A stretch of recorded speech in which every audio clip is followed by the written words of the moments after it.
तो प्रश्न नंबर दूसरे का पांचवा है, एक खोखले शंकु को आधार के समांतर किसी समतल द्वारा काटा जाता है और ऊपर के सिरे को हटा दिया जाता है।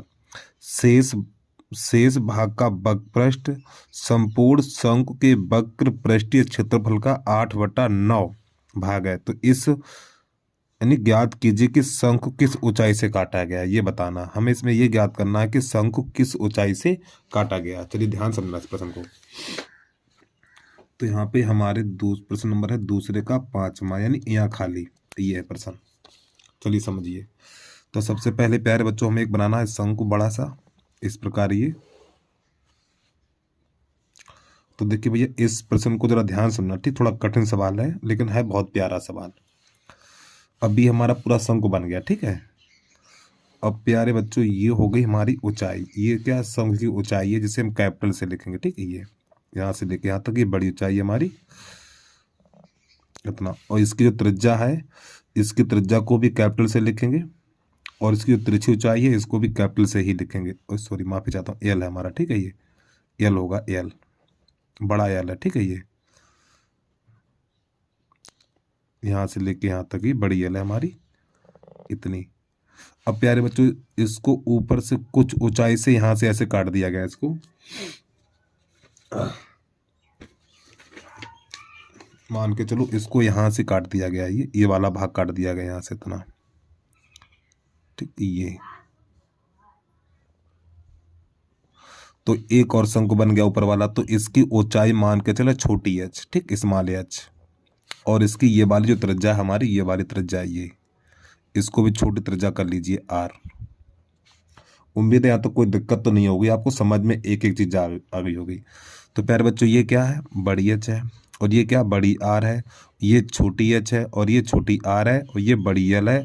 तो ये वाली छोटी एल हो जाएगी, ठीक। यानी छोटे शंकु की त्रिज्या, तो सॉरी छोटे शंकु की तिरछी ऊंचाई, छोटे शंकु की तिरछी ऊंचाई छोटी एल हो जाएगी हमारी, यानी कि स्मॉल एल। अब हमें यहाँ पर ये ज्ञात करना है, यानी कि ये शंकु जो ऊपर से काटा गया है ये वाली ऊंचाई ज्ञात करनी है, इस एच का मान ज्ञात करना है। चलिए कैसे करेंगे देखना। तो सबसे पहले इसके नाम लिख लो। तो यहाँ पे नाम लिख लो ए, यहाँ पर लिख लो बी, यहाँ लिख लो सी, यहाँ लिख लो डी, और यहाँ लिख लो ई। तो देखो यहाँ पे त्रिभुज हमारे दो बनते हैं। देखो एक त्रिभुज ये लेंगे, ये वाला, सभी बच्चे ध्यान समझिए भाई, एक त्रिभुज ये लेंगे और एक त्रिभुज ये वाला लेंगे। और ये प्यारे बच्चों दोनों त्रिभुज हमारे समरूप हैं। कैसे हैं, समरूप है। दिखाने की जरूरत नहीं है हमें, ठीक है। दिखाओगे तो और लंबा, और लंबा, वैसे भी बड़ा सवाल है और दिखाओगे तो और लंबा बन जाएगा ये। तो यहाँ पे त्रिभुज A B E, A B E, और समरूप त्रिभुज ए सी डी में।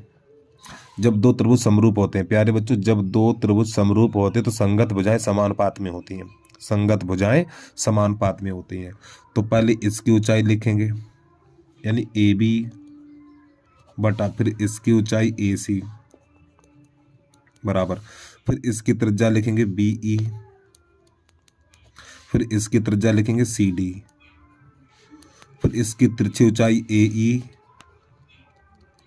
फिर इसकी तिरछी ऊंचाई ए डी। मान लगा दीजिए यहाँ पर। अब ए बी का मान कितना है, ए बी का मान एच, ठीक है। और एक हमारा ये वाला स्मॉल है, उसके बाद कैपिटल है, इसका मान एच। तो इसके बाद बी ई का मान आर बटा आर, और इसका मान है एल और बटा एल। तो ये चीज़ भी निकल के आ गई हमारी, और इसके आगे में जरूरत पड़ेगी, ठीक है। अब प्यारे बच्चों एक चीज़ और देख लो थोड़ा, हम इन दोनों को आपस में, क्योंकि ये तीनों बराबर है तो इसको हम आपस में लिख सकते हैं आर बटा आर और बराबर एच बटा एच। इसको हमने अलग लिख लिया अभी। अब यहाँ पे दोनों पक्षों को पलटेंगे, जब दोनों पक्षों को पलटेंगे तो ये आर बटा आर बराबर एच बटा एच, इसकी हमें जरूरत पड़ेगी, मैंने पहले से निकाल लिया, ठीक है। अब समझिए, अब यहाँ से क्या करेंगे।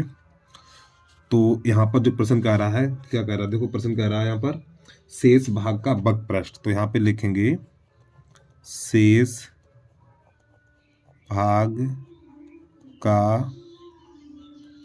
वक्रपृष्ठ बराबर, शेष भाग का वक्रपृष्ठ बराबर 8/9, 8/9 संपूर्ण शंकु का वक्र पृष्ठ, ये चीज है हमारी, ठीक है। अब ध्यान समझना, ये प्रश्न में दिया हुआ है। अब शेष भाग कौन सा प्यारे बच्चों, जरा ध्यान समझना। देखो यहाँ पर ये पूरा शंकु है, इस शंकु में ऊपर वाला काट दिया गया। जब ऊपर वाला काट दिया गया तो प्यारे बच्चों ये वाला शंकु बचा हुआ छोटा वाला, तो ये वाला कब निकलेगा भैया, ये वाला कब निकलेगा, ये तब निकलेगा इस पूरे में से इस पूरे में से इस ऊपर वाले को घटा देंगे तो ये नीचे वाला बच जाएगा। तो पहले पूरे शंकु का वक्र पृष्ठ पाई, यानी कि इस बड़े वाले शंकु का वक्र पृष्ठ पाई आर एल, तो देखो पाई आर एल, ये सूत्र होता, सॉरी एल बड़ी बनेगी यहाँ पे, ठीक है, एल बड़ी बनाना है क्योंकि यहाँ पे बड़ा वाला शंकु ले रहे हैं हम, ठीक है। पाई यार देखो यहाँ पे कैपिटल इस्तेमाल में गलती मत कर देना यार, पाई आर एल। अब प्यारे बच्चों ये शंकु छोटा वाला घटा देंगे, इसका क्षेत्रफल घटा देंगे, तो माइनस पाई आर एल, इसमें इसमें आपके कैपिटल आएंगे और इसमें स्मॉल अक्षर आएंगे छोटे छोटे। अब इसके बाद 8/9, अब गुणा यहाँ पे संपूर्ण शंकु का वक्र पृष्ठ, संपूर्ण का अर्थ है ये पूरा वाला शंकु, बड़ा वाला शंकु, इसका वक्र पृष्ठ निकालना है। तो इस बड़े वाले शंकु का वक्र पृष्ठ क्या होगा, तो यहाँ पे लिखेंगे पाई आर एल ये। अब यहाँ से इसमें से पाई कॉमन ले लो, इसमें जब पाई कॉमन लेंगे तो प्यारे बच्चों यहाँ पे बचेगा हमारा R L minus R L बराबर 8/9 गुणा पाई आर एल। तो प्यारे बच्चों पाई से पाई कट जाएगा, तो यहाँ पे ये आर एल बचा हुआ, R L minus R L और बराबर 8/9 और ये आर एल। अब ये वाला पक्ष ले आओ इधर, इसको ले जाओ उधर, तो यहाँ पे हो जाएगा ये आर एल, देखो ये प्लस है तो माइनस हो जाएगा, तो इसको हम ऐसे भी लिख सकते हैं 8RL/9 ऐसे भी लिख सकते हैं इसको, ठीक। और ये माइनस का है, माइनस है उधर जाएगा तो प्लस का हो जाएगा R/L। अब इसके नीचे कर लीजिए एक, तो इसका गुणा इसमें और इसका इसमें, तो यहाँ पे हो जाएगा 9RL माइनस 8RL और बट्टा 9 और बराबर RL इतना। अब प्यारे बच्चों 9RL में से 8RL घटाएंगे तो यहाँ पे 1 बचेगा, RL और बट्टा 9 बराबर हो जाएगा हमारा RL। तो यहाँ पे कैसे गुणा कर दीजिए, जिसके नीचे कुछ नहीं उसके नीचे 1 कर लो, तो इसका गुणा इसमें और इसका इसमें, तो यहाँ पर ये हमारा हो जाएगा RL बराबर हो जाएगा 9RL। तो देखो देखो R के नीचे R लगाएंगे और L के नीचे L लगाएंगे, तो यहाँ पे R/R बराबर 9 गुणा, अरे भैया R के नीचे R लगाएंगे तो गुणा वाली चीज़ भाग में जाती है, ये R इधर गुणा में है तो भाग में आएगा, ये L इधर गुणा में है तो इधर भाग में जाएगा ये, तो L/L हो जाएगा। अब ध्यान देखना प्यारे बच्चों, हमने इसका मान निकाल के आए ऊपर, इसका मान कितना निकाला, देखो इस R/R का मान कितना निकाला है, देखो R/R का मान H/H है, तो इसकी जगह पे लगा दिया जाएगा H/H, यानी कैपिटल बटा स्मॉल h ऐसे करके। अब ये 9, अब देखो L/R का मान कितना है, इसका मान कितना देखो L/R, तो प्यारे बच्चों L/R की जगह पे लिख देंगे ये वाला मान, ठीक। तो यहाँ पे हमें लगा देना है H/H। अब इसका कैसे गुणा कर देंगे हम, जब इसका कैसे गुणा करेंगे तो इसका गुणा इसमें हो जाएगा तो ये H हो जाएगा, और इसका गुणा इसमें करेंगे, जब इसका गुणा इसमें करेंगे तो हमारा हो जाएगा ये 9H इतना, 9H, सॉरी इसका इसमें करेंगे तो H² हो जाएगा, और इसका इसमें करेंगे तो 9H² हो जाएगा। तो प्यारे बच्चों को थोड़ा आगे बढ़ाएंगे तो यहाँ पे 3H का होल वर्ग, इसको ऐसे लिख सकते हैं तो घात से घात कर जाएगी, तो ये H बराबर हो जाएगा 3H। तो यहाँ से छोटी h का मान निकालेंगे तो छोटी h का मान निकलेगा हमारा H/3, ये इसका आंसर निकल के आ गया। तो शंकु यानी ये वाला जो H है, यानी ऊपर से प्यारे बच्चों ऊपर से ये वाली ऊंचाई निकलेगी हमारी H/3, ऊपर से काटा जाएगा तो पूरी ऊंचाई का 1/3 काटा जाएगा। अगर आधार के समांतर से पूछे तो आधार के समांतर से, देखो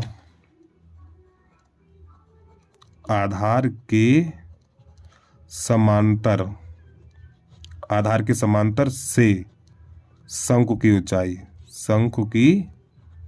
ऊंचाई अर्थात हमें अभी, जैसे कि ये वाली दूरी कितनी है प्यारे बच्चों, ये वाली दूरी है हमारी H/3, तो अब यहाँ से ये कितनी होगी, वैसे आंसर हमारा निकल के आ गया, इतना ही करना है, कुछ नहीं करना है, ठीक। अगर ये नीचे से पूछे आधार के समांतर से यहाँ से पूछे तो हम क्या करेंगे, तो यहाँ पे लिखेंगे BC बराबर, क्या लिखेंगे BC बराबर, तो यहाँ पे लिखेंगे BC बराबर H माइनस, यानी बड़ी H में से छोटी h घटा देंगे, अब देखना जरा ध्यान से, तो ये एच और छोटी एच का मान कितना है, छोटी एच का मान एच बटा 3 है, तो यहाँ पे लगा देंगे एच बटा 3। तो इसको थोड़ा हल करेंगे तो इसका इसमें करेंगे 3h माइनस थोड़ी बड़ी एच होगा 3h माइनस एच और बटा में आएगा 3। तो थोड़ा और इसको आगे हल करेंगे तो BC बराबर निकलेगा 2h और बटा 3, ये बड़ी एच होगी भाई, ठीक है। तो ये भी आंसर हमारा सही है। तो नीचे से पूछा जाए तो इसका आंसर ये होगा और ऊपर से पूछा जाए तो इसका आंसर ये होगा, ठीक है। कोई दिक्कत नहीं, इसमें कोई सा एक निकाल दीजिए आप। चलिए प्रश्न पूरा हो गया, जल्दी से नोट कर लीजिए इसको। अब उसके बाद अगला प्रश्न होगा हमारा